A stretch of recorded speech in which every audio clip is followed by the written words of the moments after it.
Okay, Mark, finally got you on, man. We scheduled a few times, but this is great. I've been looking forward to having you on the podcast. Welcome. Nice. Well, thanks for having me. Yeah, so I mean, you have a medical background. You're a doctor, and you also have a training school, a training program where you train doctors and clinicians on, I guess, passing their exams, if I remember correctly.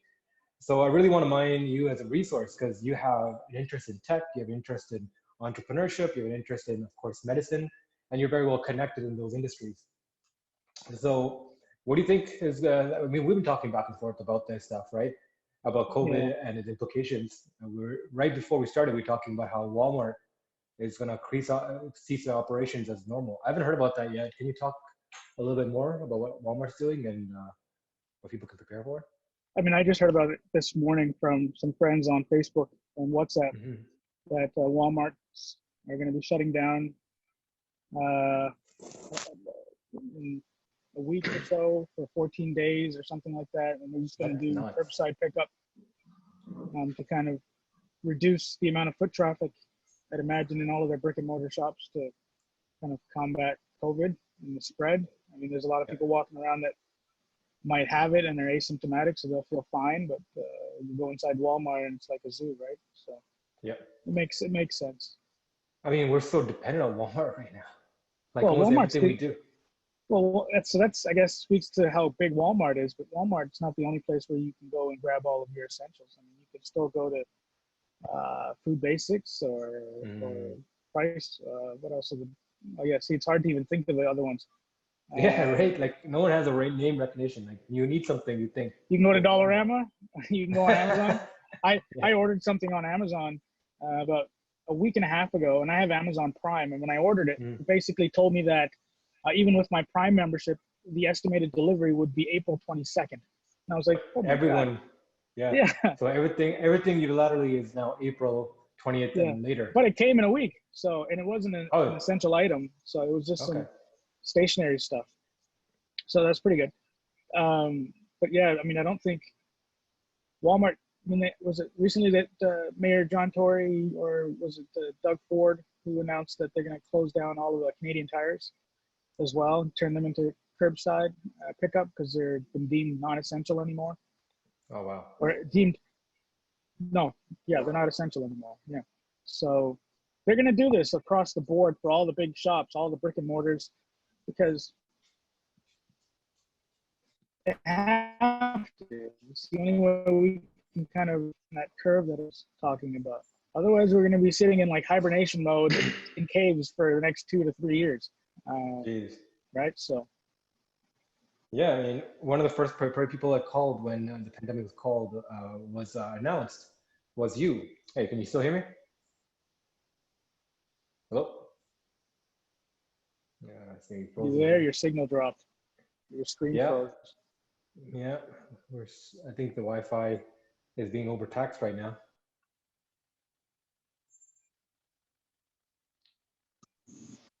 Yep, we're back. Okay. Okay. Yeah. So this is the limitations of our time. We're so reliant on Wi-Fi as well, right? Yeah, yeah. So yeah, just talking about that. So I mean, one of the first conversations we had was after the pandemic was called was how long is it going to last? And you're telling me about medical experts are talking about 18 months for a vaccine to come out. Is that still the case right now? Like You know what what? timeline So do you think? I mean, I don't work in the front lines. I'm not part Yeah. of the public health. I mean, I try to keep up to date with articles and journals and anything that's coming out of credible sources. And you kind of just look back at history and what we've kind of gone through before. So um, before we had COVID-19, we've had a couple of other little outbreaks here and there.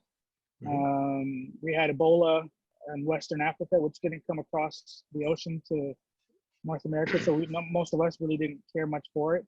Um, 2012, they had MERS out in the Middle East, and so Mm. doctors that were out there kind of dealt with it.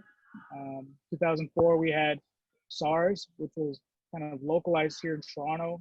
And again, it didn't really affect the markets. It didn't affect local economies too much. They kind of were able to um, keep it down in terms of number count. But if you go back even further, I mean, I'm always talking to people about the Spanish flu, and that literally took 3 years. And the Spanish flu,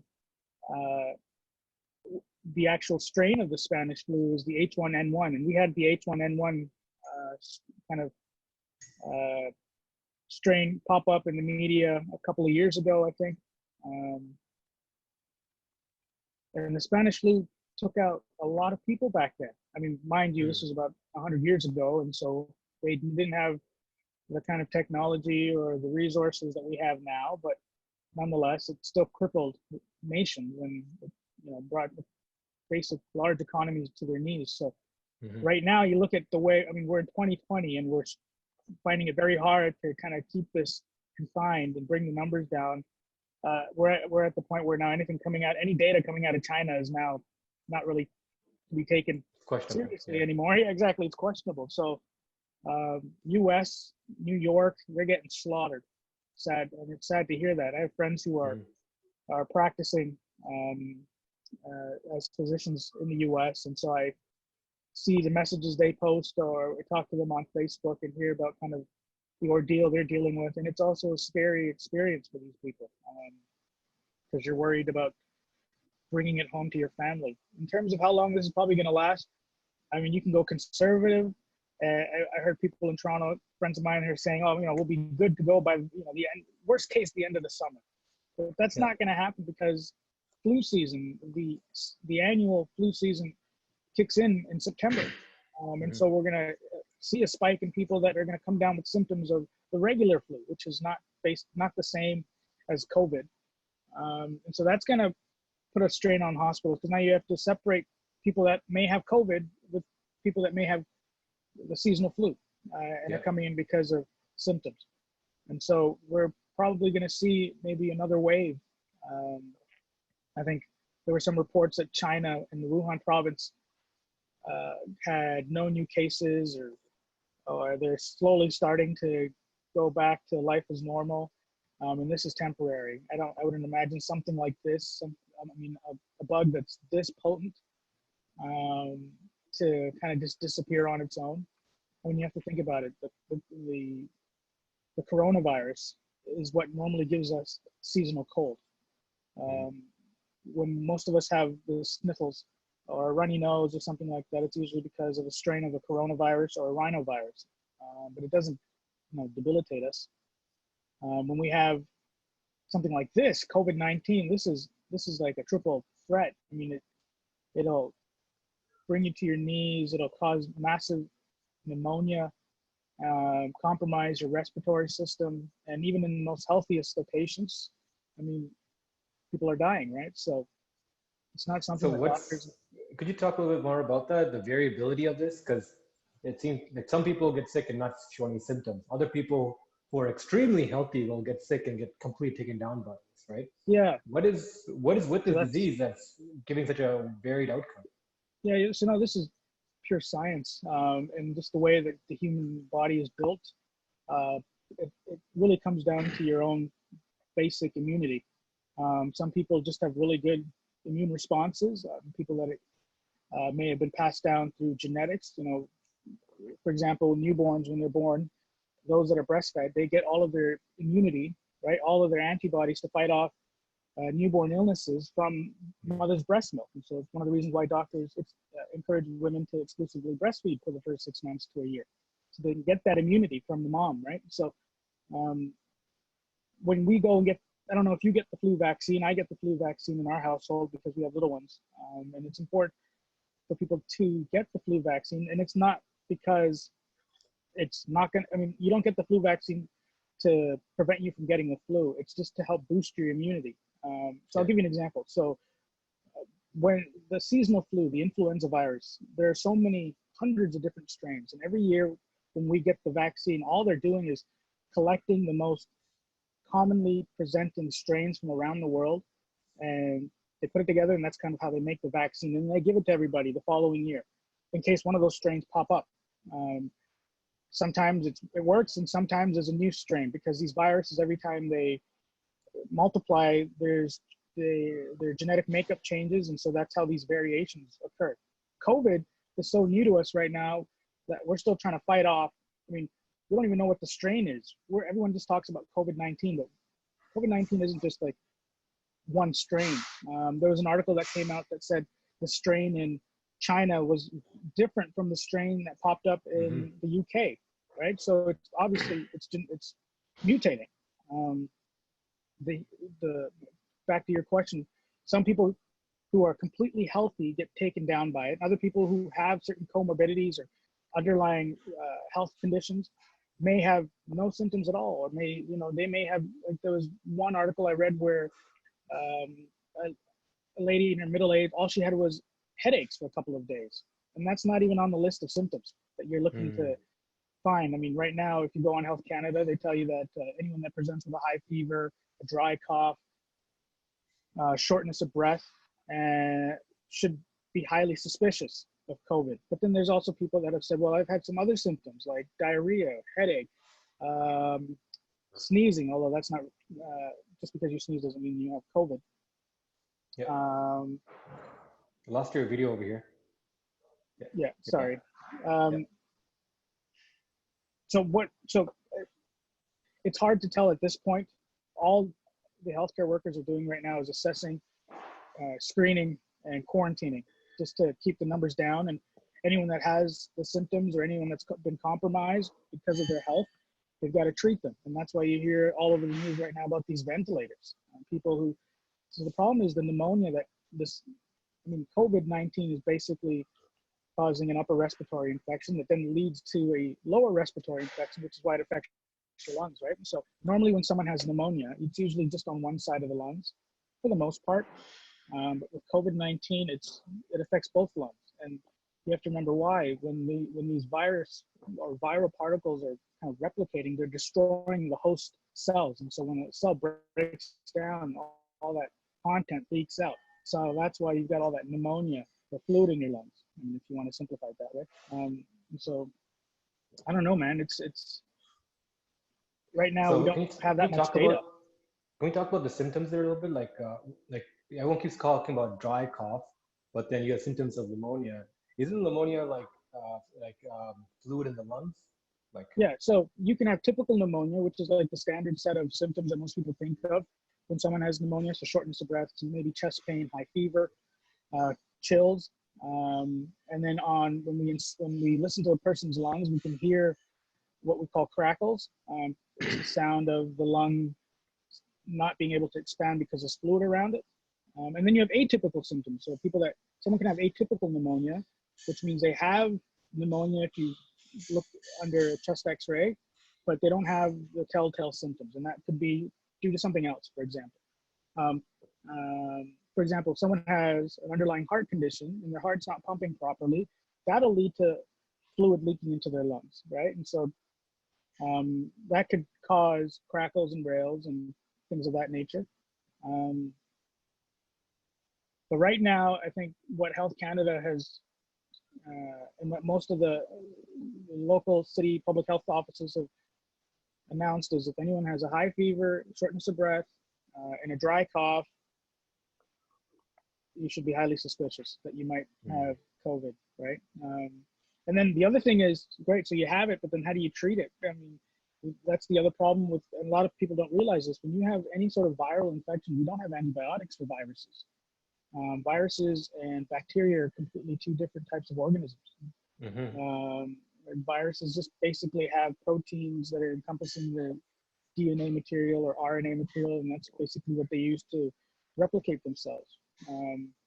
They're not actually growing, like bacteria. Yeah, viruses are more like machines, whereas bacteria are like organisms. Yeah, exactly. And so that becomes a problem when we're trying to fight it.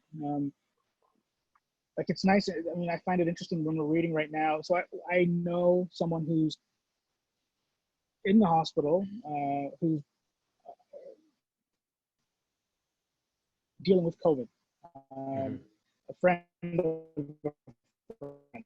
Hold on, you're breaking up. And so two are physicians who are treating patients right now that have patients with COVID. And a lot of the times it's not much you can do. Like I said, because it's a virus, we're just trying to make sure that the body can innately Yeah, I'm losing you again. I think you froze. Yeah, yeah. Can you hear me? Hello?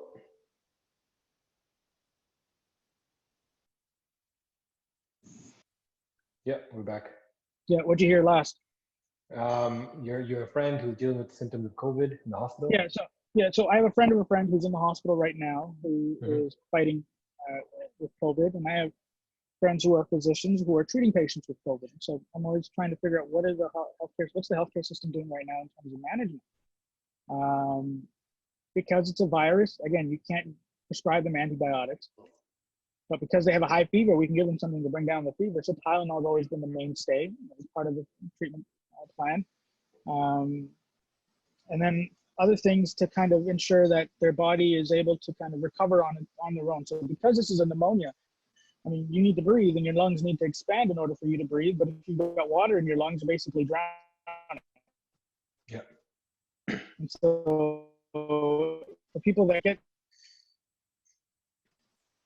Hello? ventilators will then help pump the air in and out. You're not exhausted trying to breathe on your own. Yeah, you're breaking up again. Jeez, man. I This is so think the horrible. signal dropped again. Yeah, I don't know what's going on. Usually it's way better than this. Hello?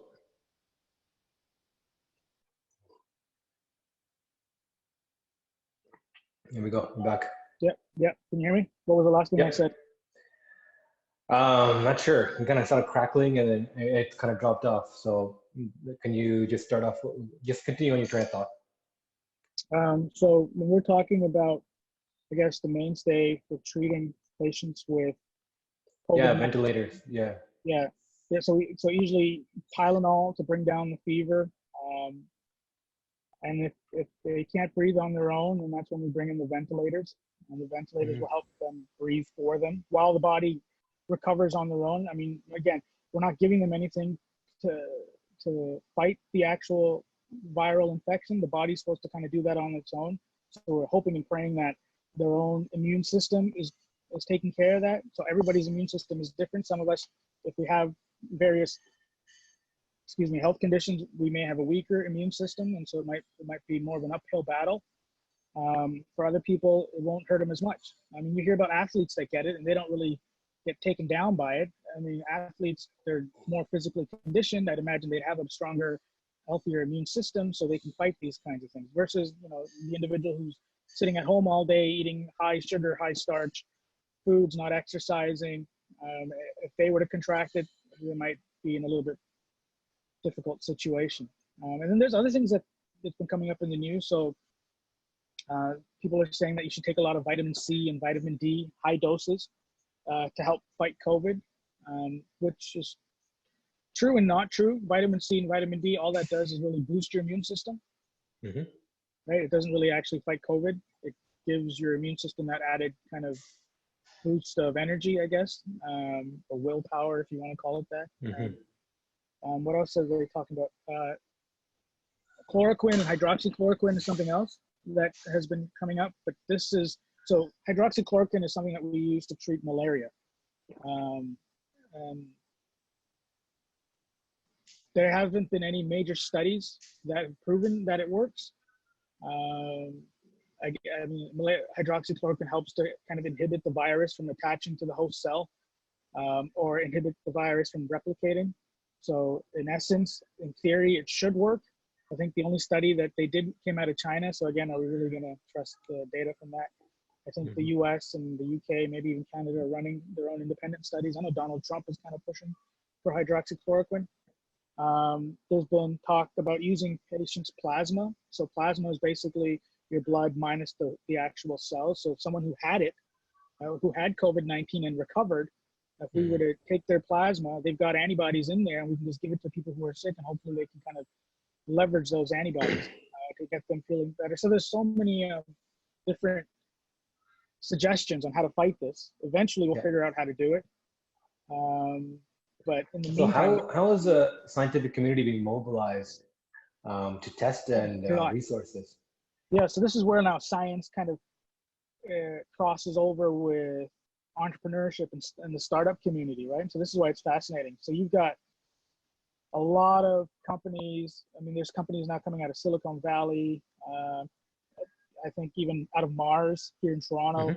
Yeah. People who are trying to leverage the technology that they have, the resources that they have, to see if they can't almost retrofit whatever they were doing to somehow help in the battle against COVID, whether it be to help assess patients or screen patients, or help them.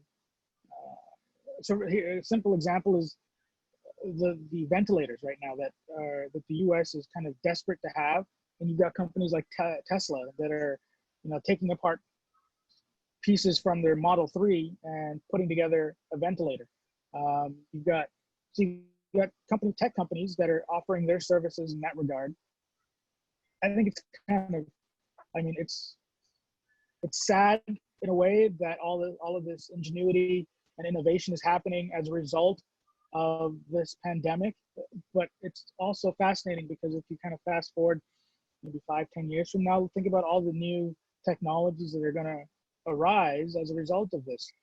I'm kind of interested in AI. So I think AI and machine learning is going to have a big role. I mean, I think it's probably already doing it right now. I haven't come across any specific articles, but if you think of what AI is capable of doing, and being able to use machine learning to help screen and filter and assess. And I mean, imagine if I were to take a drop of your blood and we kind of put it through a computer, and the computer would tell us a general risk level of whether or not you might contract COVID, or it could read your level of antibodies and tell us, even if you did contract it, what's the likelihood of you actually, succumbing to the infection versus being able to fight it off. I don't even think technology like that exists right now. Yeah, that seems pretty hectic. Yeah, but it sounds cool, right? I mean, this is almost not at the forefront. And since you're in tech, it's interesting. So I read an article that said that, was it like 4 years ago, venture capitalists used to spend like, what was it? Like $30 million. And this was like 2012, 2013. And then 4 years later, VCs were dropping like hundreds of millions of dollars into startups if they mentioned that they were doing some form of AI, machine learning. You know what I mean? So there's definitely opportunities for people in the tech community or people in the startup space, entrepreneurs who are trying to come up with ideas on how they can. So I'm a little more interested in the research community, right? So research, like how academia and the research industry is kind of has been set up was during the last industrial revolution, right? By like the capitalists that came out, who seeded out of that, who funded all these institutes and research firm. And hey, you're all. Oh, yeah. Can you hear me now? Oh man. Hello. Hello.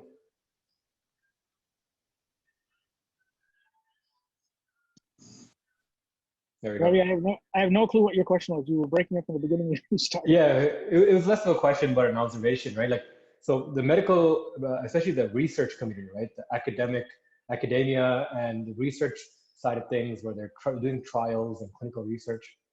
The infrastructure for that was kind of set up during the last industrial revolution, right? Where mass production came to be.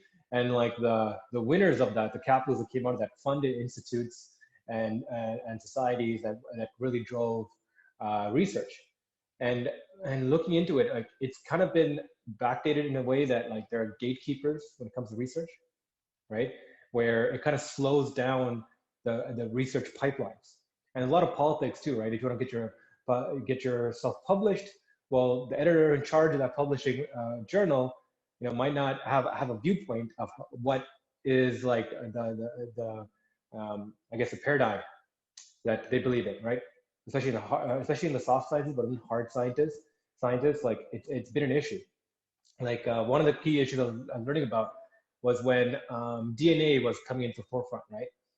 This is way back when. So when DNA was being researched, they didn't know if it was DNA or proteins that pretty much built the building blocks for life and individuality, right? So like there was two forefronts of thought, and pretty much people picked sides. And it was a lot of like a lot of capital.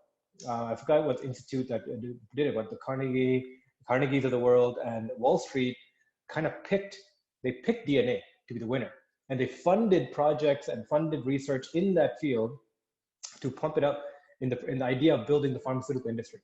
So the pharmaceutical industry and academia was built by Wall Street and by industrialists to kind of create a whole new market, aka the pharmaceutical industry, right? And the research behind it. And Right. because of this, gatekeepers were put into play with research, with these journals and all these things that kind of sideline certain research and pick and choose other research. Like it took 80 years for us to come back and say that, yes, DNA is the building blocks of life, but proteins also have a play in it. So now we kind of have this hybrid model. And that was kind of sidelined and slowed down because of the politics and the money that was pumped into one side of that research. Sure. Right? Yeah. So, I believe it. So this is one of the biggest problems in research and studies is there's a lot of political and money behind it, behind the scenes, with these gatekeepers kind of holding the reins. I'm kind of wondering if like this kind of situations, emergency situations, kind of breaking down those barriers and allowing for, I guess, less obvious tracks of research or methodologies and research to get out to the public. Do you see anything like that? That's interesting. So my background is not in research to any degree. In fact, I kind of hate research altogether. When I was a medical student, I did some research and I couldn't find myself sitting in a lab, titrating all day or doing electrophoresis or anything like that.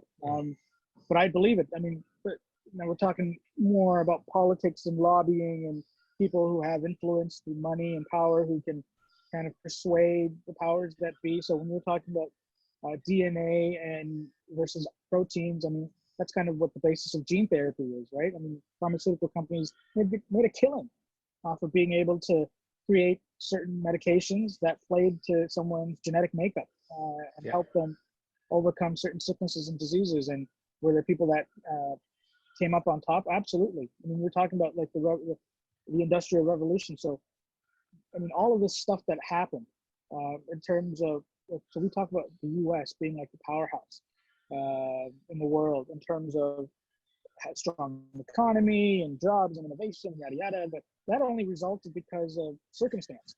If you go back to World War I and World War II, in World War I, everybody got COVID for the most part. And it's not necessarily because one country had a better army than the other. It's also because during that time, they were also fighting the Spanish flu. Yeah. And countries basically got wiped out from infection. Canada, I think, only lost about 50,000 people, but the U.S. lost over 500,000 people to the Spanish flu 100 years ago. Iran lost, I think, a quarter of their population back then. That's a lot. And Iran is like old school Persia, right? So they've been around for a while. But then after World War I happened, so what was interesting is before World War I happened, we're talking about like Industrial Revolution. Henry Ford, when he was building out his cars, other companies started using the assembly line and the processes that he created to build tanks and stuff to help fight the wars. And then, so that gave the U.S. a bit of a leverage back then. World War II, with the Nazi regime coming into play, the U.S. was able to kind of capitalize because of whatever they did and certain decisions that they made that ultimately ended in the Germans losing the war.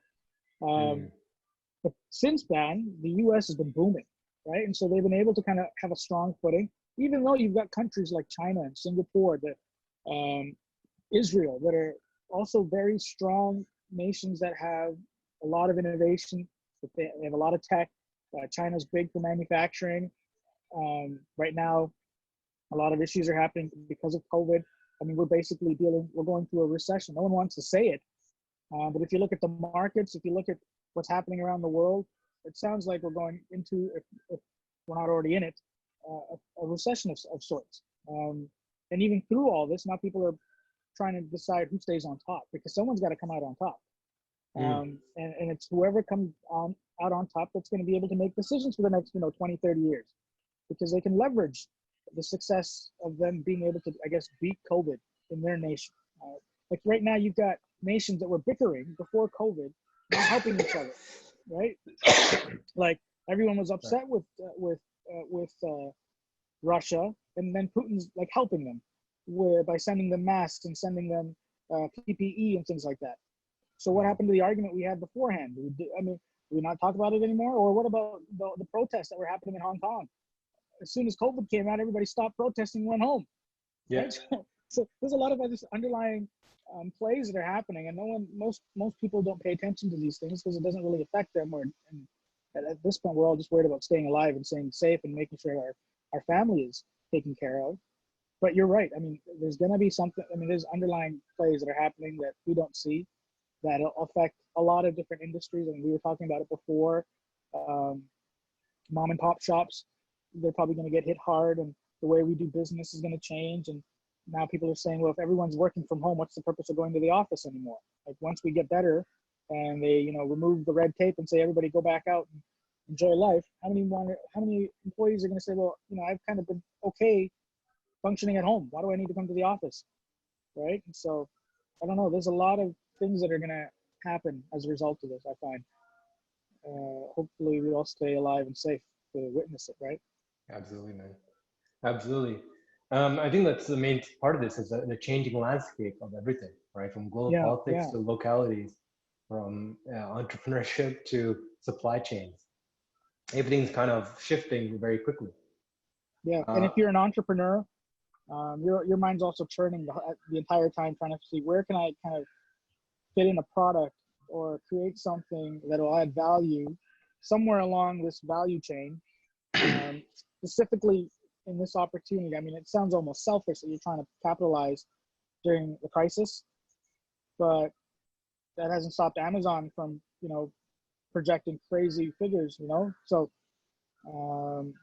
there are people like I have friends who sell stocks right now, and they're playing the market based on, and the market right now is reacting on fears and whatever President Trump says and what's happening over in China. And people want to get on top, I feel. They don't want to let go of the cushy kind of safe life that they had before. Yeah, that's a whole other discussion in and of itself. Yeah, man, for sure. So what about yourself, with the entrepreneurial background? Like, what are you trying to do? Because I know we were talking about you have 3 conventions that you're trying to put together this year. Oh yeah. Conferences, right? That's all up in the air. So your time is freed up. What's anything you're looking into doing? Yeah. So let's talk about those conferences. So we started that company up this year, essentially to create and run some niche trade shows and conferences in spaces that I'm kind of familiar with. But because of COVID, I mean, every trade show and every conference in the entire world has basically been postponed. Because this was our first year running it, we lost a little bit of money. Actually, I wouldn't say lose. We were able to spend the money to get some awareness and the word out, help kind of generate some brand awareness. So there's value in that. But now it's just a matter of deciding when we actually want to run it. So all right now been put on the back burner. And I'm focusing on some of my other things. So I run an exam prep class for physicians. We do licensing prep for anyone that wants to practice medicine in Canada. Historically, we've always done it through a classroom-based approach. But obviously, we can't have people in the classrooms and group settings anymore. So I'm in the midst of right now creating online content that we'll be able to deliver in about a month's time. And we'll see how that goes. I mean, it's just about kind of pivoting and adapting with circumstances, right? So this is a business that I've been doing for quite a number of years. It's brought tremendous challenges as well as success. And so it's not something I'm about to let go. We still get emails and phone calls every day from physicians around the world inquiring about when our next classes are. I guess they're completely oblivious to what's happening around the world, but they still want to be able to write their exams. And so it's good to know that we still have that market. And then, I own a couple of other little side hustles or side ventures. So just a little bit about that. So there was a article I read about, I think we tagged each other on it on LinkedIn, about Canada opening up its regulations for foreign doctors to get the license here, right? So what's going on with that? Yeah, so on our end, we created a page on our website to kind of aggregate all of these links and resources. And was it yesterday or the day before, the government of Ontario created a new marketplace, an online marketplace to connect uh, skilled healthcare workers with hospitals and healthcare facilities that are looking for the extra hands. The article that we'd shared on LinkedIn was more of the government, I think, wanting to incentivize or encourage the regulatory bodies, the college, the physicians licensing colleges. So here in Ontario, you have the CPSO, the College of Physicians and Surgeons of Ontario, that oversee physician licensing and temporary permits and all that kind of stuff, to see whether or not they can kind of mobilize a lot of these skilled physicians that don't necessarily have the credentials yet to work. Where are we now with that? So I have a lot of friends who are physicians in the city, in various different roles, different hospitals. So I kind of messaged them and emailed them and kind of picked their brain about it to see what their take was. And right now, from what I've been hearing, most of our hospitals in the GTA, in terms of physician manpower, are kind of capable with what they have. They don't need additional aid from foreign doctors. I don't know if that can be said about nursing staff or support staff, but I know from the physician front, the hospitals are managing with the roster that they have, which is great. We don't want to be in a position like New York, where it's kind of frightening just to step foot into your workspace, knowing that you might not come out. But I mean, it's kind of, if you're an internationally trained physician, you want to help, but you can't help unless the circumstances become more dire.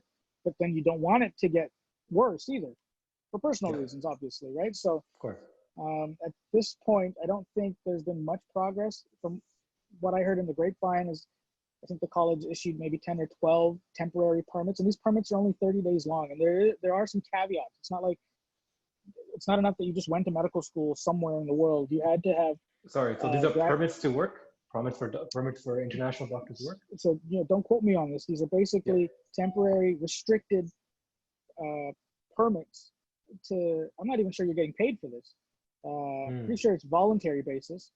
But you have to have a sponsor. So you need a hospital or a healthcare facility to kind of give the college the green light and say, yes, we'll bring this physician in under our supervision so that they can help us, specifically only for COVID. So if you were, for example, an orthopedic surgeon from the Middle East, you're not going to come here and all of a sudden start doing hip and knee replacements during this time. That's not why they're giving you the permit. They're giving you the permit to help offload the additional, stress on the system because of the COVID crisis. But again, Canada, I think, is doing pretty good in how we're managing it. I mean, I think today they just announced a massive increase in the case count.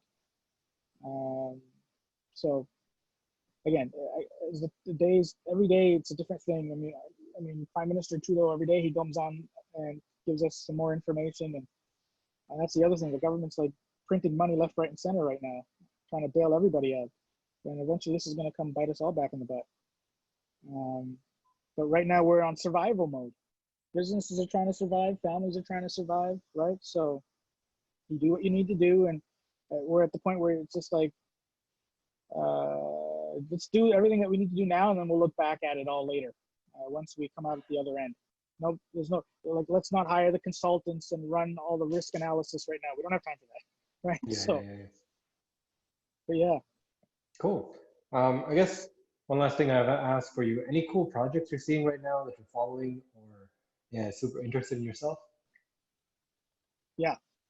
Anything that has to deal with AI, I'm kind of big on right now. I mean, I've been kind of learning myself. I'm not a data scientist by no means, but anything that has to do with the AI, machine learning, neural networks, and deep learning, that kind of stuff, specifically in the healthcare sector, I'm fascinated by. And there's lots of opportunities. It doesn't have to be something massive or kind of generic. You can go niche and find something that's targeting just a specific kind of sub-market. For me, particularly because of what I do with education and teaching and just medicine as a whole, I think personalized medicine is something Yeah. that I'm fascinated by. Electronic medical records and personal healthcare records is something that I've always been intrigued by. Maybe finding an ecosystem that'll allow us right now to kind of merge that all together with the added benefit of having AI, I think Yeah. would be helpful. I mean, we're almost now venturing into like machine-based physicians. You know what I mean? Like you've got a computer now being able to diagnose and treat, and kind of eliminating the physician aspect or the human aspect altogether. And people might not like that, but I'm sure there's an ecosystem that'll allow us to work hand in hand with both our computers and our patients. And so that's something that I'm interested. Yeah. I'm interested in. I'm always reading stuff on that, trying to see if there's something that might spark some interest. No, definitely. Yeah, No, man. this has been great. What are your thoughts on Darwin AI? Have you been following them Darwin out AI. of No, I Waterloo? haven't. Out of Waterloo. No, So no. Darwin What do they do? AI, they have a medical imaging AI, like I guess what is it? All the medical scans, X-rays, X-ray. Well, I can't talk. X-rays, sonograms, all the stuff, and they can pick up things. Anyways, Oh they're yeah. Okay. currently So retooled. what did they retool for? Go ahead. Yo, hello, can you hear me? Yeah. Can you hear me? Yeah, you suddenly just went a little bit quieter. Yeah, so yeah, Darwin has retooled themselves for coronavirus detection. So Nice. take scans of, I guess, people's lungs and see, if it's a coronavirus infection or not. I think so, right? And they very early on they pivoted really quickly to allow for this. Have you checked them out, or are you familiar with the space? I'm familiar with the space, so that's the beauty of AI. Like in healthcare, you can use computer technology and machine learning to collect a vast amount of data and kind of feed it into the computer and tell it this is all normal stuff. This is kind of the diseases. Look out for these things and tell us when you see it. I mean, that's basically what we're telling with artificial intelligence. It makes sense for people that are coming in with COVID-19 symptoms. If we feed a bunch of normal chest X-rays and then feed those that have positive findings of COVID-19 and the pneumonia as a result, then the computer should be able to detect it. I mean, with some level of accuracy, I guess. I'll check up on it. I mean, that's the kind of stuff that's happening right now in healthcare. There are so many different ways where, and it's not even just in diagnosing and treating, just on the administrative side or on the workflow side, you can use AI to kind of speed up processes to make physicians' life a lot easier. I'll tell you, one of the pain points that a lot of doctors have right now that I talk to is just the amount of paperwork that they have to do um, when they see a patient. And it takes up a lot of their time. And so if there's, an opportunity to create something, or unless it already exists, and a lot of my doctor friends don't know about it, to free up some of that time. I mean, time, you can't put a price tag on time. And for a lot of these doctors, if they have more time, they can see more patients or they can spend more time with their family. And if you can create some form of an AI tech that will kind of speed up and simplify their charting without obviously causing any sort of errors or some things like that, I think it would be an opportunity to kind of venture into. So with the current shift right now into virtual healthcare, right, with telematic solutions. Yeah. Sorry, not telematic. Oh my God. Telehealth solutions, right? Is there anything being deployed right now in that kind of sense? Does that those kind of systems kind of make it easier? Can you hear me? So it depends. Yeah, I can hear you. So it depends, I guess, on what that virtual platform is offering. I mean, if it's nothing more than just a video conferencing of you telling me how you feel, and me telling you you look sick, go to the ER, versus this is nothing, just drink some tea, then that's one thing. But then, so a lot of my friends right now who work in family medicine, they're not seeing patients in person. They're seeing them only through phone calls, emails, or through virtual platforms like the Ontario telehealth network, right? So the downside with that is they don't get any data. I mean, I won't know what your heart rate is. Can't listen to your lungs over a computer screen. I mean, I can't collect any objective data from you except for what you tell me. I mean, if you're telling me that you've got a high fever, that doesn't really tell me much, right? Unless I actually know your temp. If you're telling me that your chest hurts and I can't listen to your lungs or listen to your heart, my hands are somewhat tied. So the information I'm giving you isn't going to be the most accurate. And so then there are issues with liability and all those kinds of other things. But I think, like I said, from what we spoke about before, because of this COVID crisis, there's like all these different telehealth virtual platforms coming up right now because they're easing the workload and kind of addressing an immediate need. We'll worry about all the legality stuff kind of later. I think that's kind of in the direction they're going. There's definitely a place for virtual health moving forward, just because, I mean, imagine now with what people are thinking and we get through this whole COVID crisis, how often are you going to be going into your doctor's office and sitting in a waiting room with a bunch of other sick people, not worried that you might contract something? I don't know, would you? Or would you rather just call up your doctor and say, look, this is what I have. I just need a prescription refill. I'm just here for my, just to check out my sugar levels, or, I just got my chronic back pain is kind of flaring up again. What do I need to do over the phone? So opportunities for sure. How they go about it, there's a lot of intricacies that still need to be kind of ironed out, but there's a lot of players. So hopefully it's just a matter of one person doing it, learning from their mistakes, or making a mistake, and all of us learning from that mistake and moving forward. Yeah. Perfect. Yeah, we're nearing the end of the hour, so man, this has been great. Nice. Really enjoyed this conversation, man. I think we might have to not redo this, but have you on again to talk a little more about this topic, especially since some of this the connection got kind of spotty over there. Yeah. But yeah, this has been a great conversation, Mark. Thank you for sharing your thoughts. Cool, and for taking time out of the day to come on. Yeah, happy to offer you my personal suggestions and opinions. None of this is actually medically approved, okay? All right, there's a disclaimer. Yeah, that's a disclaimer. End the recording here. We'll stick around for a bit after.